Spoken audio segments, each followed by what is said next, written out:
O desafio da região amazônica é o mesmo desafio do planeta.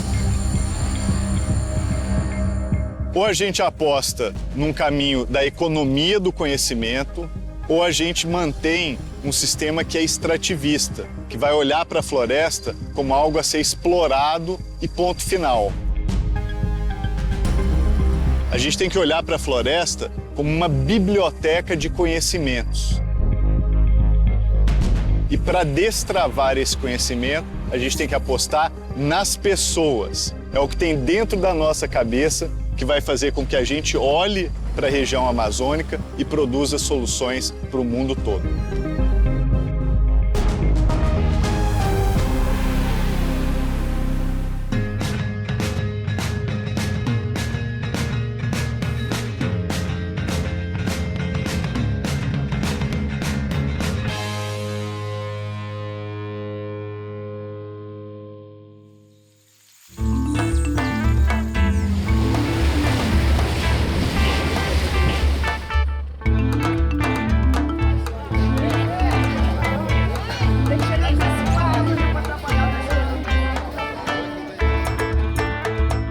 Esse aqui é o Largo de São Sebastião, que fica em frente ao Teatro Municipal. Esse monumento celebra a abertura dos portos do Brasil e foi feito numa época em que Manaus estava muito rica, que era logo no ciclo da borracha. Se você olhar, a figura da mulher representa a Amazônia. Logo abaixo tem o deus Mercúrio, que é o deus das comunicações e do comércio.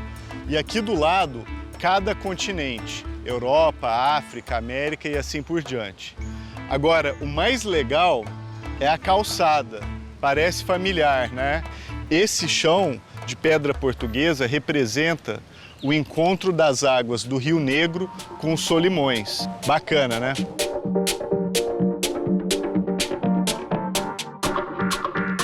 A Amazônia também é empreendedorismo de inovação. Eu vou falar agora com o Impact Hub, pessoal que está acelerando as startups de tecnologia aqui da região. Vamos lá! Oi, Marcos, tudo bem? Bom? Como é que você está? Oi, Juliana. Olá, tudo tudo bom? bem? Tudo jóia. Explica pra gente onde a gente está. A gente está no Centro de Empreendedorismo e Inovação Social do Amazonas, daqui a pouco da Amazônia, que a gente se posiciona como esse hub de conexão entre pessoas, propósitos, ideias, para transformar a Amazônia e levar para um outro patamar de desenvolvimento, de conexões, de encontros. Eu e o Marcos, a gente viu no Hub uma resposta para tudo aquilo que a gente queria vivenciar na cidade. E a gente começou a se perguntar quando que as coisas vão acontecer em Manaus, quando que a gente vai poder viver aqui as coisas que a gente vê mundo afora, né? E isso ser de fato presente e real aqui. E a gente sentia falta de ter um espaço em que a gente pudesse encontrar nossos pares. E por outro lado, tem toda a parte de impacto, né? Então o que a gente faz no final do dia é fomentar impacto social.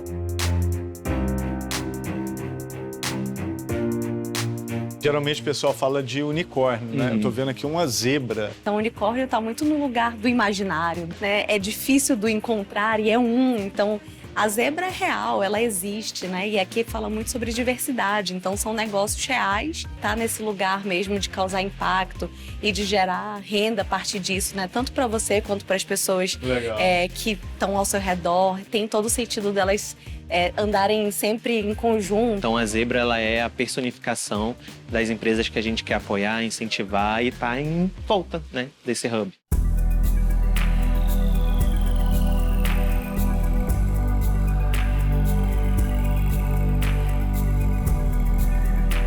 Se você quer que uma floresta desenvolva, você não tem que regar só uma planta, você tem que regar toda, né, alimentar toda a floresta para que várias árvores cresçam, nasçam e floresçam e deem frutos. Então a gente está começando a olhar agora também para desenvolvimento de território. Então a gente trabalha em duas frentes, desenvolvimento de negócios e desenvolvimento de território. De negócios a gente tem um que está rodando agora, que é um Lab de Impacto, está rodando em toda a Amazônia Legal. São é uma pré-aceleração para negócios da Amazônia na Amazônia. A gente também tem um programa de educação que é o Possibilita Escola de Impacto, em que a gente seleciona lideranças da periferia.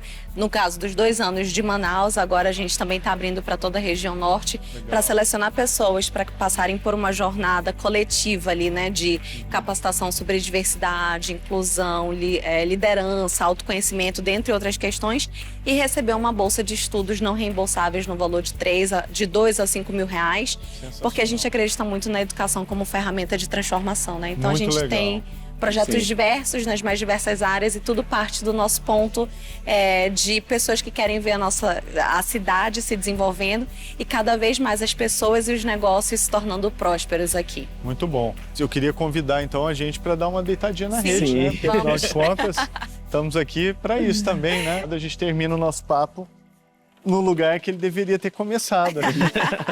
Não. Pessoal, parabéns, vou tirar um cochilo aqui. Eu trabalhei muito obrigado por me receber. Obrigado. Bom Valeu, cochilo, pessoal. hein? Expresso Futuro.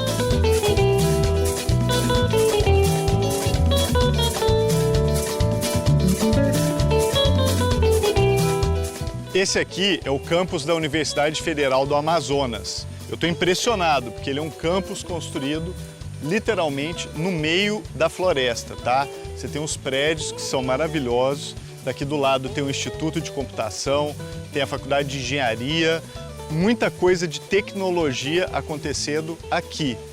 Vem cá que eu vou te mostrar, vem comigo.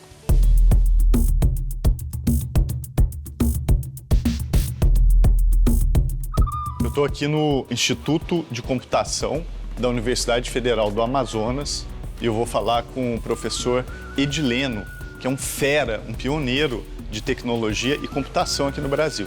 Vamos lá. Tudo bem, Tudo bom? Edileno? Como é que você está? Tudo tranquilo? Tranquilo, prazer de ter você visitando a gente. Não, e obrigado por receber a gente nesse lugar maravilhoso. Que coisa bonita até, né? Integrar pesquisa, tecnologia no meio da floresta. Aliás, explica pra gente onde é que a gente está aqui. Conta um pouquinho do ICOMP. Aqui nós somos o Instituto de Computação da Federal do Amazonas, né? A gente tem buscado tanto manter contato com empresas de fora para trazer coisas para cá, quanto tem buscado criar negócios. Aliás, é um dos grupos mais fortes que a gente tem aqui na computação.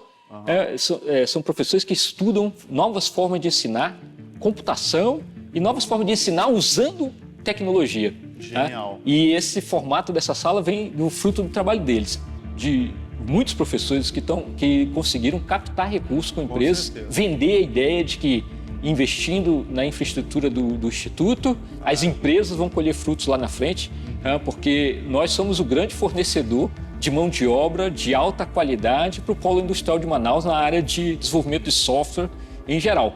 Tem coisas que você usa no seu celular que foram desenvolvidas aqui por egressos nossos, às vezes com cooperação com professores em projetos de pesquisa. Além disso, tem o nosso trabalho de tentar puxar essa coisa do empreendedorismo aqui na região. Tem egresso nosso na Google, na Amazon, na Meta, na Microsoft. Então nós vamos para fora. Eu até não gosto muito, eu gosto que eles fiquem aqui, trabalhem em empresas daqui para desenvolver a região e gastar o salário deles aqui.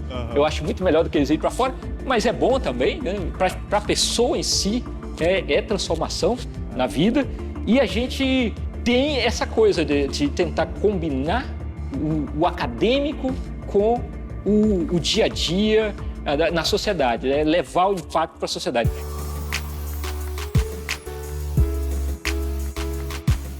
Isso aqui é um exemplo, né? Porque você me falou, Universidade Federal do Amazonas, pensando em empreendedorismo, trabalhando com computação, uma metodologia de ensino que você consegue visualizar ela até na arquitetura da sala de aula.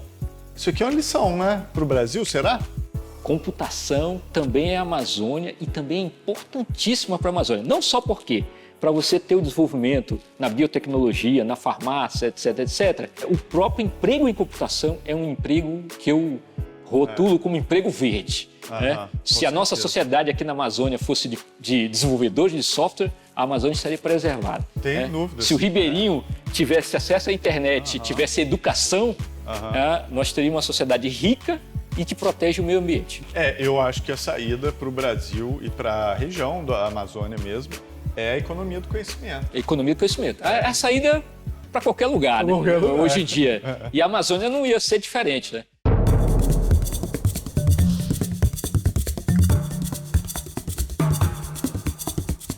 Aqui na Universidade Federal do Amazonas tem algumas pesquisas acontecendo que são muito importantes. Por exemplo, do professor Edgar Sanches, que tem um time de alunos produzindo, inclusive, trabalhos acadêmicos publicados no mundo inteiro de ciência feita na Amazônia. Tem até aluno de Moçambique. Vamos falar com ele. Nós trabalhamos especificamente com diversos tipos de materiais amazônicos e a nossa principal atividade é inserir tecnologia nesses tipos de materiais. A gente tem um cenário riquíssimo aqui, a nossa biodiversidade é gigantesca e basta a gente sair do laboratório aqui para fora e a gente já consegue ter acesso a diversas plantas e também a frutas regionais que são encontradas só aqui no nosso estado e que ainda são pouco exploradas, né? São pouco estudadas. Eu vim ao Brasil através do convênio, né, do programa de ProAfri, do grupo GCBU, Cooperação Universidades Brasileiras. Então, eu ingressei no programa do mestrado de Ciência e Engenharia de Materiais, no qual a gente trabalha, né, com as plantas alimentícias não convencionais, aplicando a técnica física de ultrassom. Então, o ultrassom é uma técnica física aplicada para extrair, para liberar os compostos bioativos. Mas o que a gente quer nessas plantas? A gente, como sabe que o Amazonas é um bioma rico em muitas frutas de seus fixos, a gente quer levar essas frutas que pouco são conhecidas para o mercado, para a comunidade científica. Minha linha de pesquisa é alimentos. São frutas amazônicas, na verdade. E aqui eu trabalho com a tapirira. Temos também a vinagreira. O terceiro é a abacaba. A abacaba a gente tenta fazer algum proveito daqueles caroços que são jogados fora. Então são os resíduos. Meu xodó é a flor de Theobroma especiosa, também conhecida como cacauí, que é o parente do cacau. E as flores dela como forma de obtenção de propriedade antioxidante, de chá. Mas qual a importância dos antioxidantes? Atualmente a gente vive numa era que muitas doenças são radicalares, por exemplo, o próprio câncer. Então, a partir do momento que eu tenho um material antioxidante, eu estou consumindo aquele material antioxidante, eu posso inibir ou atrasar ou retardar aquela possível consequência que eu teria no futuro.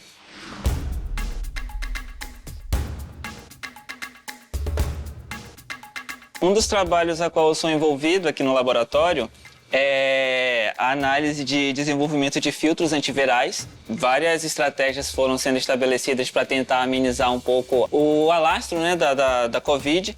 E surgiu o projeto da gente fazer filtros antivirais, né, não só voltados para o Covid, mas qualquer outro tipo de vírus. Então a gente utilizou insumos regionais como a celulose retirada da casca da banana prata e também da banana pacovão como uma base para o desenvolvimento dos filtros. E nesses filtros a gente absorveu diferentes materiais e a gente obteve vários resultados interessantes. A gente consegue desenvolver pesquisas de alto nível, a qual são extremamente relevantes na sociedade. Esse é um projeto em que nós temos uma parceria com a Embrapa do desenvolvimento de fertilizantes a partir também de insumos regionais. Nós utilizamos esse material com o intuito de mostrar que tanto rejeito, por exemplo, de casca de banana e escamas de pirarucu podem ser aproveitadas em pesquisas em que nós possamos ter um desenvolvimento talvez bem melhor na agricultura em relação a tentar começar a excluir os agrotóxicos. Então, quanto mais a gente consegue extrair de fontes alternativas, fazer o desenvolvimento de materiais que tenham uma certa aplicabilidade aqui para a região, a gente tanto consegue desenvolver um produto quanto fazer uma abordagem ecológica, digamos assim. Saiu recentemente o artigo dessa fibra que nós estudamos, que é a fibra do pau de balsa. É uma espécie amazônica que geralmente se utiliza a madeira. Tem um grande potencial como isolante térmico, melhor até do que alguns outros materiais já conhecidos como o isopor e a maravalha, por exemplo. E depois das fibras, eu resolvi trabalhar com biofilmes. Nós utilizamos o amido de cara-roxo, que também é uma espécie amazônica, como conservantes de frutas. E esses biofilmes eles podem ser direcionados para várias outras aplicações além da conservação de frutas, como curativos, na área de cosméticos, na área de medicamentos também. Fica como se fosse um tipo de plástico. Dependendo da combinação que você faz, fica até melhor do que os plásticos convencionais que nós temos no mercado. Só que com a vantagem de ser natural, biodegradável, com um custo menor. O que nós sentimos é que existe uma grande necessidade da gente estreitar esse laço entre as pesquisas que são desenvolvidas dentro da universidade com as empresas. Muitas vezes, nós ficamos aqui presos dentro dos nossos laboratórios, dentro da universidade, e não damos a visibilidade necessária para as nossas pesquisas, para os produtos que são desenvolvidos aqui internamente. Então, esse é um ponto que precisa ser melhorado. As empresas e a comunidade precisa conhecer o que vem sendo desenvolvido dentro da universidade, né? Porque eu acho que esse diálogo vai ser muito positivo e pode gerar muitos frutos aí, e essa interação ela precisa ser alimentada, impulsionada e estimulada.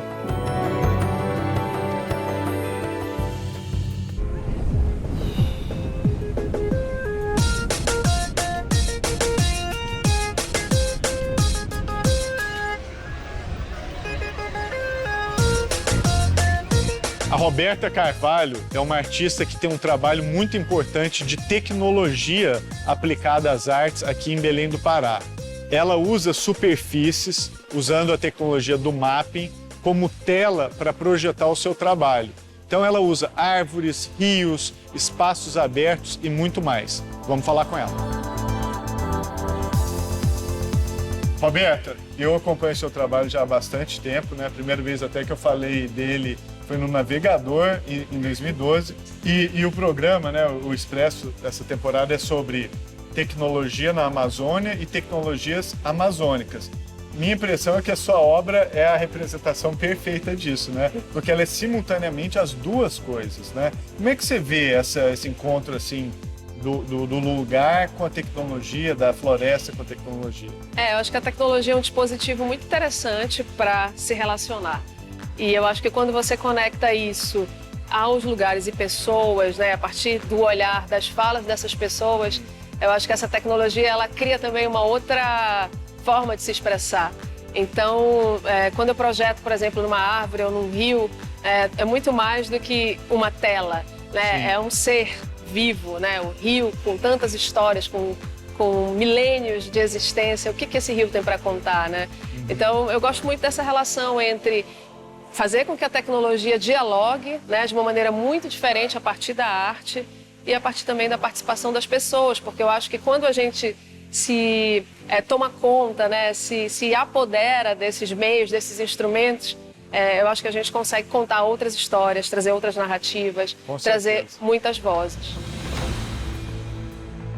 E quando trabalha com bitmapping, e é fantástico você trabalhar com a superfície, você precisa ter um contato muito profundo com a superfície, uma compreensão muito profunda da superfície que você vai trabalhar, não é isso? Sim, o videomapping ele traz essa perspectiva da relação com a superfície. Mas para além da questão formal, eu gosto muito de entender que histórias essa superfície tem para contar. Se é um muro, se é uma arquitetura, se é um rio, né? Como isso pode, de alguma forma, alimentar também o trabalho que eu estou construindo para projetar ali. O projeto chama Simbioses e a proposta é justamente falar um pouco dessa população que mantém a floresta em pé, que são as comunidades tradicionais, e essa relação dessas projeções com esse lugar específico, né, nas beiras dos rios aqui da nossa região, da minha cidade. Então, é uma espécie de monumento, né, de valorizar essas pessoas, né, que mantêm a floresta em pé. Então, esse projeto ele traz essa relação entre as pessoas e a natureza, que no fundo é a mesma coisa. Então, ele busca essa reconexão, busca colocar tudo no mesmo lugar. Então, eu projetei já nos rios, né, faço muitas projeções na arquitetura, nas árvores, em paredões verdes, projeções em movimento, sempre trazendo essa relação entre o que essa imagem tem para dizer e o que esse lugar também pode contar, né? Uma espécie de simbiose entre as pessoas, as imagens, os lugares e as histórias que estão ao redor de tudo isso.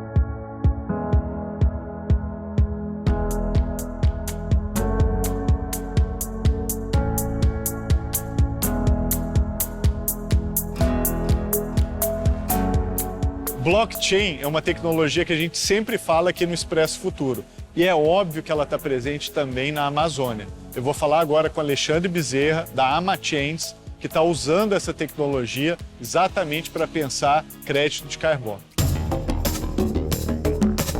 A AmaChains é uma startup localizada aqui em Belém, no Pará. Nós estamos no Parque de Ciência e Tecnologia do Guamá, o primeiro parque de ciência e tecnologia aqui da região amazônica. E a gente está trabalhando soluções de rastreabilidade com contabilidade de carbono para cadeias produtivas.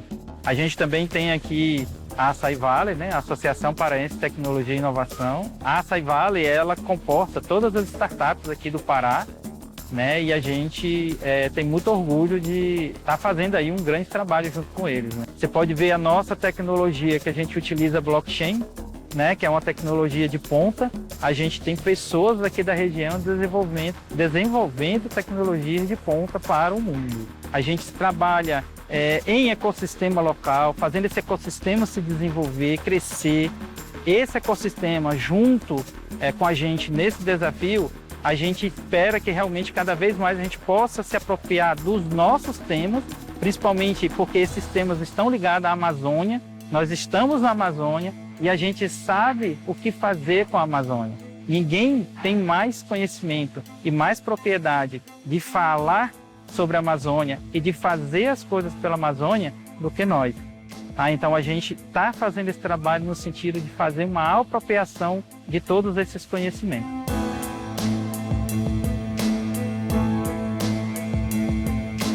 O clima hoje ele precisa urgentemente que a gente faça coisas para mudar a situação do aquecimento global. Recentemente, a AmaChains está fazendo um movimento para a gente tornar referência na parte de rastreabilidade e contabilidade de carbono usando alta tecnologia.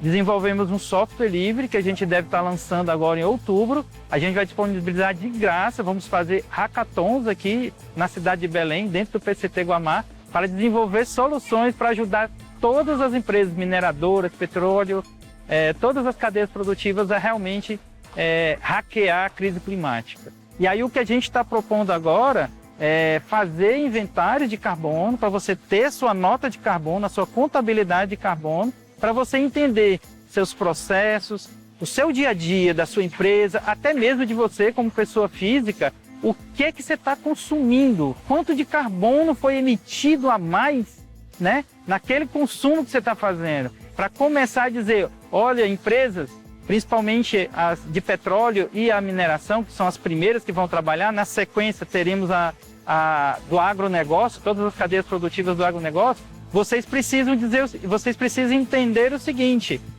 aqui está a quantidade de carbono que vocês emitem, tá? Eu vou marcar aqui um ponto e vocês só vão poder emitir isso. Qualquer coisa a mais que vocês emitirem, vocês vão ter que comprar crédito de carbono com alguém que está fazendo o trabalho para mitigar o carbono. Mas ela vai ter esse compromisso até um determinado ponto. Vai chegar um momento que ela também vai precisar fazer investimentos para mudar esse processo, para mudar aquela forma de trabalho, e eles vão ter que fazer a coisa de forma mais sustentável, tentando emitir o mínimo de carbono possível.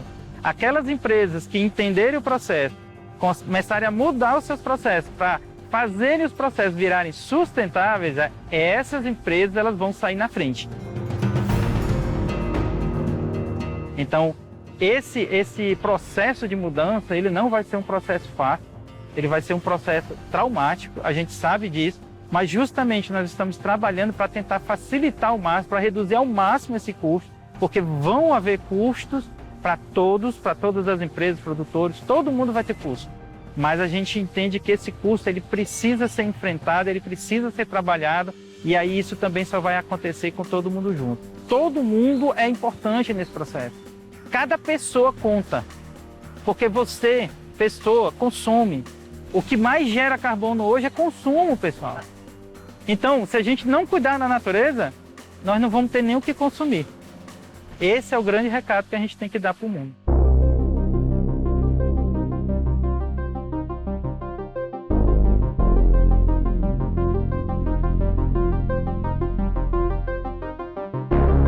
A região amazônica é cheia de vitalidade e de muito potencial. Mas, pessoal, eu nunca ia imaginar que ao final da gravação do Expresso Futuro, eu ia fazer esse take aqui em cima do leito do Rio Negro. Eu estive aqui há algumas semanas atrás de barco, desembarquei ali e hoje o que a gente vê são as embarcações no chão, o leito completamente seco, algo que nunca aconteceu desse jeito como está acontecendo agora. Isso mostra que o relógio está correndo, não dá mais para a gente negligenciar. A Amazônia tem que partir para um modelo de desenvolvimento baseado na economia do conhecimento e parar com a destruição da floresta, com o extrativismo, porque depois a natureza se volta contra a gente.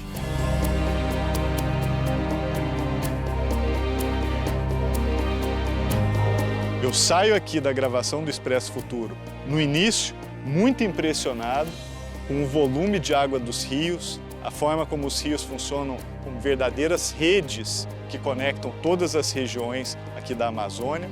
Só que agora eu fico preocupado, porque a gente está num momento em que os rios estão desaparecendo, aquele volume todo de água ele não existe mais, e isso mostra que é hora da gente agir para não deixar que a degradação chegue a um ponto irreversível. Vamos terminar o Expresso Futuro com otimismo, mas lembrando que tem muito trabalho para a gente fazer aqui e agora para prevenir algo pior. É isso aí, obrigado, pessoal.